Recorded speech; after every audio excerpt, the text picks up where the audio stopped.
তো আজকে প্রফিট দেখতে পাচ্ছেন 1,04,000 টাকা। তো 88,223 টাকা এটা একটা প্রফিট করেছি। তো এটা একটা সকালে ফার্স্টে নিয়েছিলাম 55,900 কল অপশন, কলকে বাই করেছিলাম। তো ট্রেডটা নেওয়ার আমার একটাই কারণ ছিল, মার্কেটে আজকে মুভমেন্ট ভীষণ ছিল, তো সেই কারণে ট্রেডটা নেওয়া।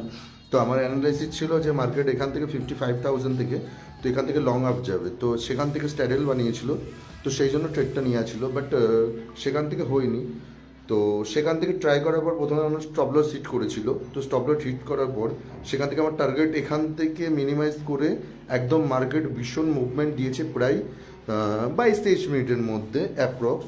তো তারপরে মার্কেট ছেড়ে আমি বেরিয়ে গেছিলাম। তারপরে একটা ট্রেড পেয়েছিলাম যেটা 23,000 টাকা প্রফিট করেছিলাম। তো 88 আর 23,000 টাকা, আর একটা স্টপলস হিট হয়েছিল 22,000 টাকা। টোটাল সব মিলিয়ে নেট আজকে প্রফিট 1,04,500 কত টাকা। তো ব্রোকারেজ কেটে 1,02,000 টাকার মতো আমার অ্যাকাউন্টে আজকে সেটেলমেন্ট দিয়ে দেবে রাত্রিরে। And thank you so much.